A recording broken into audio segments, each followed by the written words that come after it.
Were you writing for Katt Williams before or after Conan? I was writing for Cat while I was at Conan. Okay. So you Yeah. said he never used any of your jokes, but loved your material. Yeah, he loved my material. He loved me. Cat was a dickhead to me, but it was like a love. It was love. It was always love. Shout out to Cat. That's my dude. But when I first met him, he was just testing me. He was testing me. He'd be like, "You ain't funny. You ain't got no jokes. Why the fuck should I have you write?" I was like, "Well, I won't write." He'd be like, "I'm just playing. Okay, write me some stuff." Then I'll write the stuff. He'd be like, "This shit's garbage." And I'd be like, "Fuck you." He'd be like, "Nah, for real, write some book." Like, it was just, it was always this back and forth or whatever, you know. But yeah, my man, this dude named D Militant, he asked me to come write for Cat, and I went over there, man. You know, he never used nothing that I wrote, but he always wanted to just see what I wrote. See, certain comics don't really actually need a writer per se.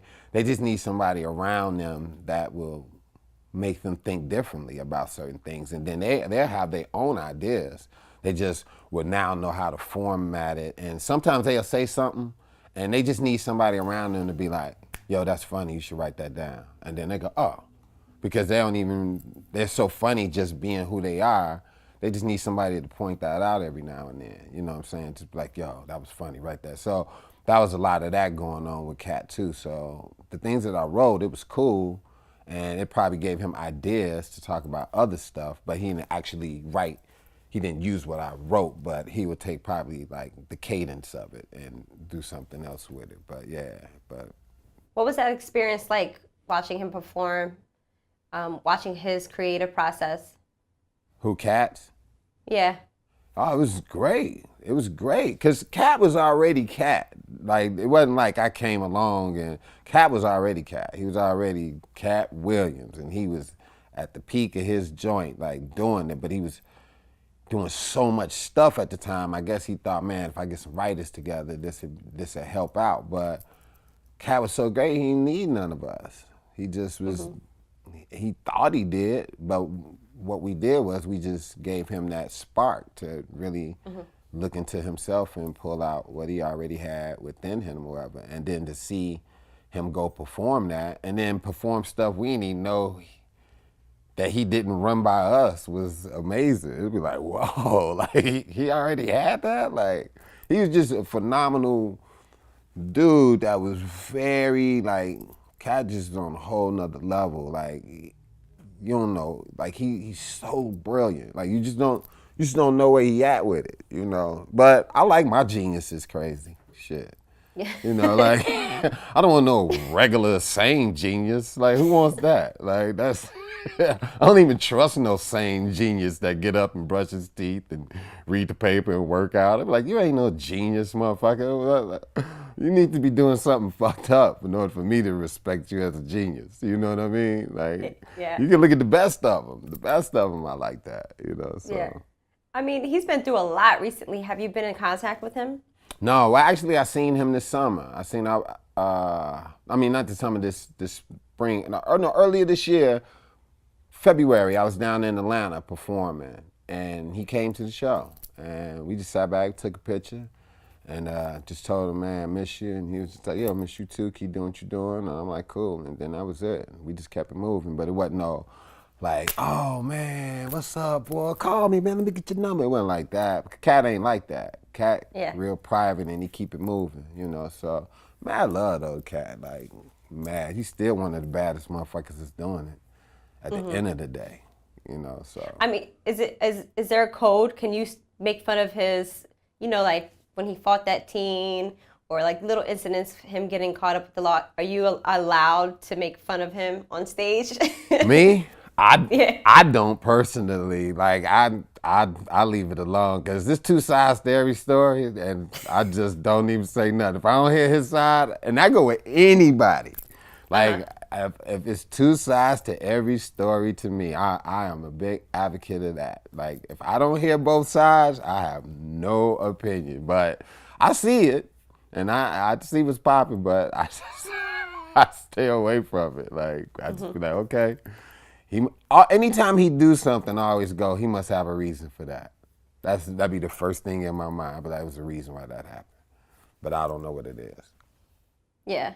I mean, with you giving out your your materials, is it hard for you to give away the good stuff? Do you ever decide to be like, I'm gonna just keep this over here? Yeah, absolutely. I always do that because it's hard for me to write, especially now. It's hard for me to write for people like I was. I was giving friends that wasn't on, giving them jokes, and then writing for other people that was on, and then writing for myself. But now between Angie Tribeca and Blackish, and my hour special, and shooting barbershop at the time, and all of that, I didn't have the time to write for everyone else, plus write for myself. So Yeah. I just kind of like got small for a minute, until some of these projects die down, and then I can surface again. But I still, hit people. If people hit me up with something and need some help with something, I'll tag them, definitely. Yeah. What's like the best advice you ever received from any comedians that you've worked with or have known? I did this thing with Chris Rock. Have you ever sat with Chris Rock? Has he ever did this? You No. would need 5 hours if you sat down with Chris Rock. Chris Rock is probably he another insane genius. Like, he's so brilliant. He told me Mike Epps was a better comedian than him. And I was like this, okay, what are you smoking? And he was like, no, he is. He was like, he's a better comedian than I am. He was like, he is. He was like, he freestyles. The people love him. He goes all around the stage. He comes off the top of the head with stuff, and Mike does. He have all these characters, and he's very animated. And he was like, Mike is a way better comedian than I am. And I was just like, that's dope. But then he said, but I choose better jokes. And he said, it's about choices. He was like, and that goes with anything you do in life. He was like, it's choices.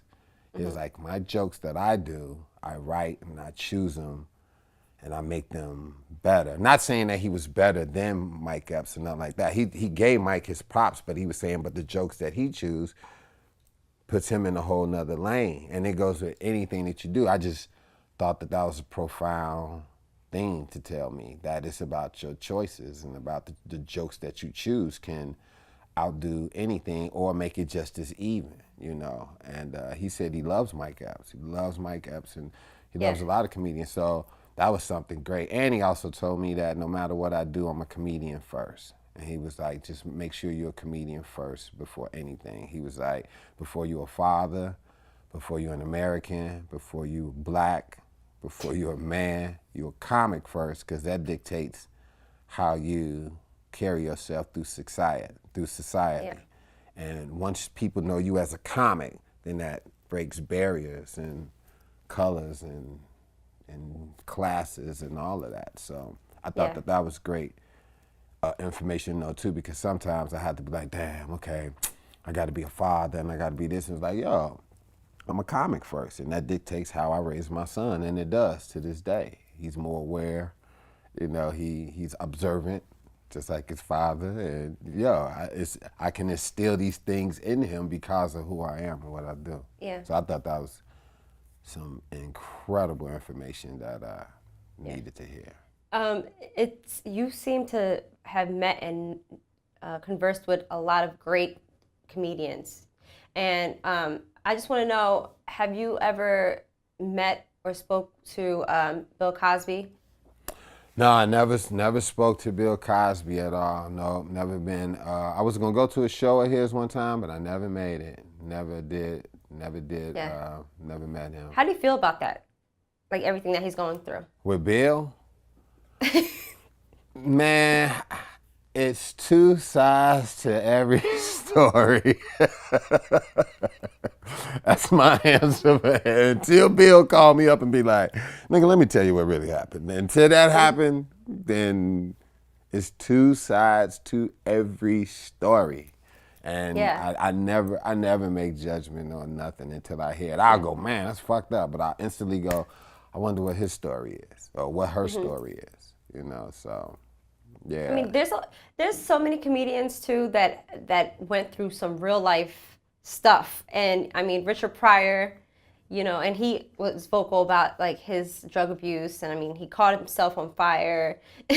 You have you have Katt Williams.